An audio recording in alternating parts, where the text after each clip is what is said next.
याहमोगी तीर्थ स्थल सातपुड़ांचल में आया पवित्र स्थल है। आदिवासियों की कुलदेवता याहमोगी माता का यात्रोत्सव मार्च अप्रैल महीने में महाशिवरात्रि के पावन पर्व पर सतपुड़ा की सुरम्य वादियों में स्थित देवमोगरा माता के भव्य मंदिर तहसील सागबारा जिला नर्मदा गुजरात में होता है।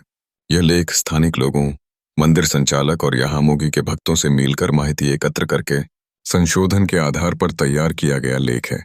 आज से 1500 वर्ष पूर्व आज के अक्कलकुआ तहसील जिला नंदुरबार महाराष्ट्र के पहाड़ी क्षेत्र में आदिवासी राजाओं का राज्य था।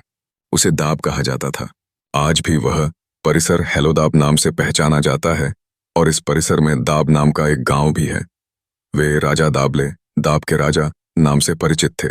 दाब राज्य के परिसर में स्थित आदिवासी जनजातियों के मुखियाओं को एकत्रित लाकर उन्होंने इस क्षेत्र में बड़ा राज्य स्थापित किया। उसे दाब मंडल कहते थे। आदिवासी जनजातियों के मुखियाओं के अधिकार में जो भाग रहा है उसे पाटी कहते थे।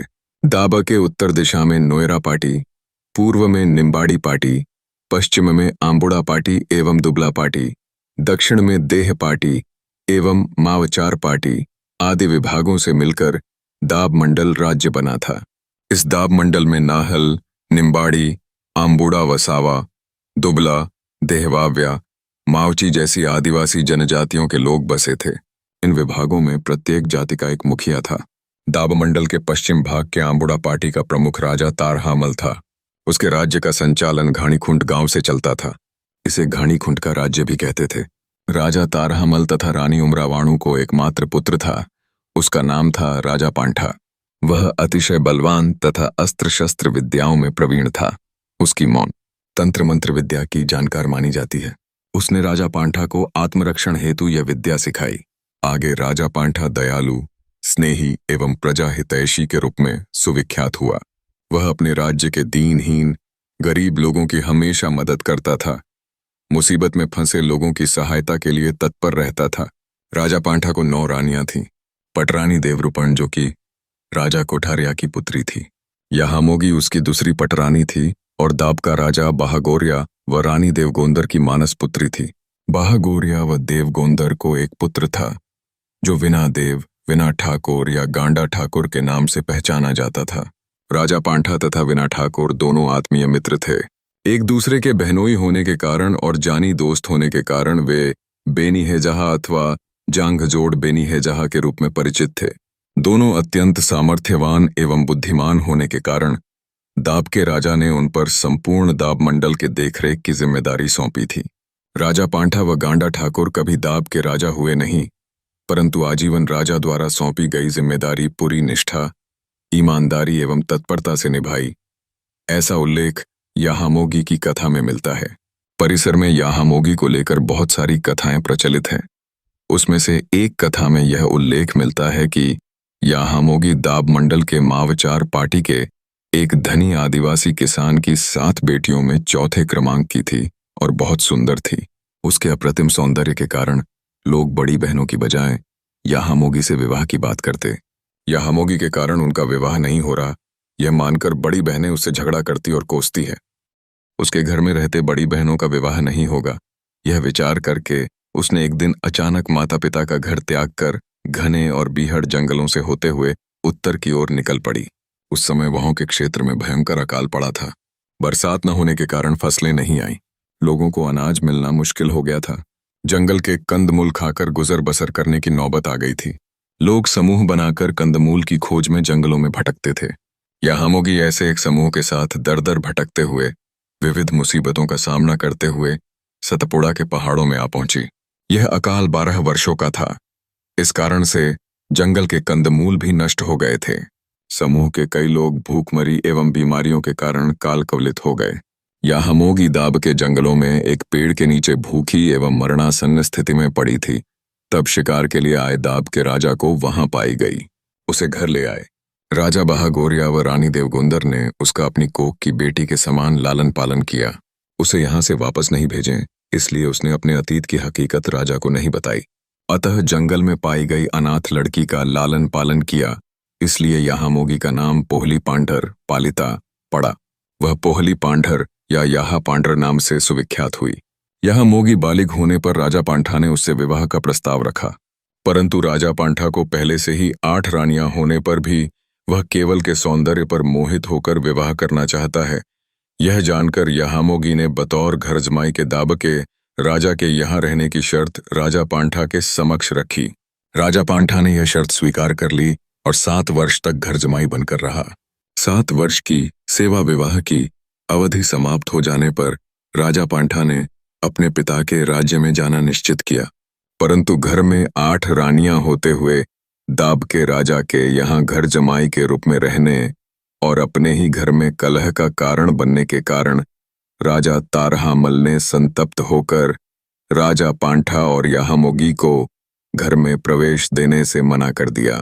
अनैतिक संबंधों की सामाजिक अस्वीकृति भी भील समाज की परंपरा होने का यह उदाहरण है। आनेय जिसके कारण दाब छोड़ने पर दोनों कई कष्ट सहते हुए जंगलों में भटकते रहे और बाद में एक व्यक्ति से जमीन खरीदकर देवमोगरा गांव बसाकर वहां रहने लगे, जहां पर प्रतिवर्ष महाशिवरात्रि के पावन पर्व पर मेला लगता है। याहामोगी के राजा पांठा की पटरानी बन जाने के बावजूद उसके कष्ट कम नहीं हुए। राजा पांठा की बाकी रानियां भी देवमोगरा रहने आ गईं। स्त्री के पति के प्रति श्रद्धा का उदाहरण है ये कि पूर्व काल में विवाह सिर्फ एक बार होता था, चाहे कुछ भी हो। बहुपत्नी प्रथा थी, पर इससे उलटा नहीं। कहते भी है वोराड एक वारी वे है घेड़ी घेड़ी थोड़ोंज वे है। सौतिया डाह के कारण परिवार में कलह पैदा हो गया। तब याहामोगी ने पति से एक छोटी सी कुटिया बनवाकर वहां अकेली ही रहने लगी। 12 वर्ष के भीषण अकाल के कारण दाब राज्य के लोगों की गाय बैल आदि मर गए। लोग अन्न को तरसते थे। भूखमरी के कारण कई लोग मारे गए, कई अपना घर बार छोड़कर अन्यत्र चले गए। दाब राज्य उजाड़ होने लगा था। तब याहामोगी बड़ी हिम्मत के साथ गुजरी मास के गवली राज्य में जाकर राजा पांठा, विना ठाकुर, राजा वाघणमल तथा धामणमल की मदद से पर्याप्त अनाज एवं पशुधन दाब राज्य में ले आई। दाब के भूखमरी से पीड़ित लोगों को अनाज एवं पशुधन उपलब्ध करवाया। अकाल के दिनों में याहामोगी के इस उदात्त एवं मानवता से ओतप्रोत कार्य के लिए लोग उन्हें याहा, मौन, लोकमाता मानने लगे। यह कार्य तत्कालीन जरूरियात के अनुसार बहुत बड़ा समाज सेवा या चमत्कार से कुछ कम नहीं था।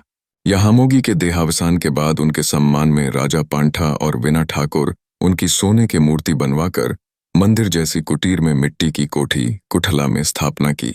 यह एक ऐतिहासिक प्रमाण है कि आदिवासी समाज सिर्फ प्रकृति पूजक न होकर मूर्ति पूजक भी है। तभी तो हजारों साल पहले राजा पांठा और विना ठाकुर ने याहामोगी की मूर्ति बनाई। इस परिसर में उस समय कई आक्रमण हुए। आक्रमणकारियों से मूर्ति को बचाए रखने के लिए राजा पांठा के वंशजों ने मूर्ति जमीन में छुपा दी। सागबारा जी, नर्मदा, गुजरात। रियासत के मूल पुरुष चंपाजी वसावा को यह मूर्ति सागबारा के घने जंगलों में प्राप्त हुई। उन्होंने पारंपरिक पद्धति से मूर्ति की स्थापना छोटी सी कुटीर मंदिर जैसा बना के हिंदू महोत्सव महाशिवरात्रि के दिन संजोगावसात किया। आगे प्रतिवर्ष पावन पर्व महाशिवरात्रि पर पारंपरिक पद्धति से पूजा आराधना होने लगी और सागबारा के राजाओं ने यहाँ प्रतिवर्ष हिंदू पर्व महाशिवरात्रि पर मेले का आयोजन करना निश्चित किया गया। अब यह निरंतर आयोजित हो रहा है। इस तरह से यहाँ याहामोगी की कथा प्रचलित है, परंतु यह कथा यहीं पर समाप्त नहीं हो जाती है। याहामोगी की कथा को केंद्र में रखकर इसमें अनेक कथाओं का समावेश करके एक प्रदीर्घ कथा तैयार की गई है, जिसमें राजा गिम्ब, राजा सिडगोवा, रानी पटूली, दोधा वजीर, गवली राजा, पोहला पोमरा, काला वेडया, राजा आगीवाल, रानी देवरूपना का वनवास, खोड़िया देव आदि अन्य कथाओं का समावेश उसमें है और ये कथाएं अत्यंत मनोरंजक, बोधप्रद एवं करुण रसपूर्ण हैं। इन कथाओं में प्राचीन दाब मंडल के आदिवासी राज्य का प्रतिबिंब लक्षित होता है। बहुपत्नीत्व की प्रथा, पंच पद्धति आदि सामाजिक वैशिष्ट्यों की जानकारी इन कथाओं से मिलती है। महुए के फूलों से शराब बनाने की कला भी उस समय लोगों को ज्ञात थी। तत्कालीन आदिवासी समाज में सेवा विवाह घर जमाई की प्रथा होने की जानकारी इन कथाओं में मिलती है। भील माने आज का आदिवासी समाज मूर्ति पुंजक होने का प्रमाण भी मिलता है। आदिवासी समाज का राजा पांठा और विना ठाकुर ने सोने की मूर्ति बनवाकर आदिवासी समाज की कला का ऐतिहासिक प्रमाण दिया है। उपरांत मामा मामी के लड़का लड़की के बीच विवाह की परंपरा का भी परिचय मिलता है। सतपुड़ांचल में प्रचलित गव्हाण पूजन, जिसमें गाय और बैल के रहने की जगह को पूंजते हैं की प्रथा उस समय भी थी। यहाँ मोगी कथा में अनोखे व्यक्तित्व वाले चरित्र मिलते हैं।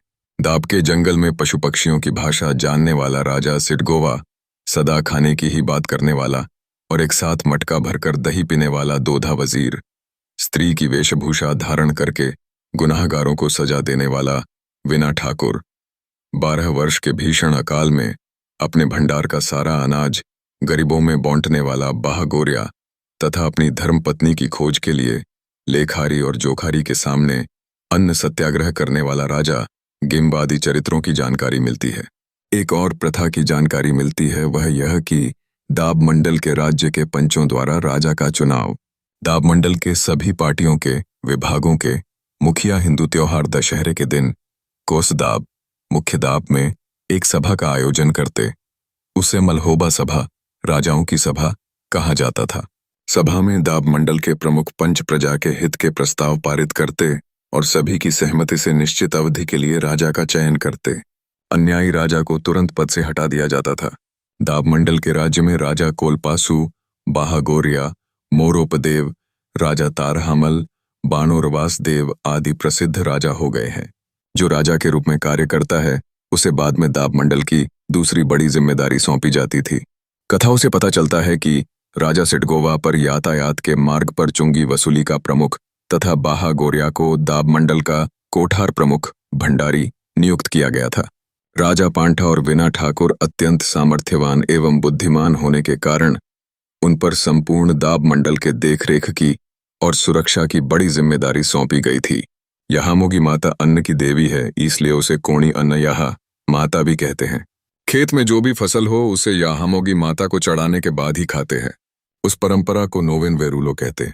इस तरह याहामोगी दयालु कृपालु होने के कारण हजारों लोग दर्शन कृपा पाकर धन्य होते हैं। आप भी सह परिवार आमंत्रित हैं। याहामोगी माता की जय।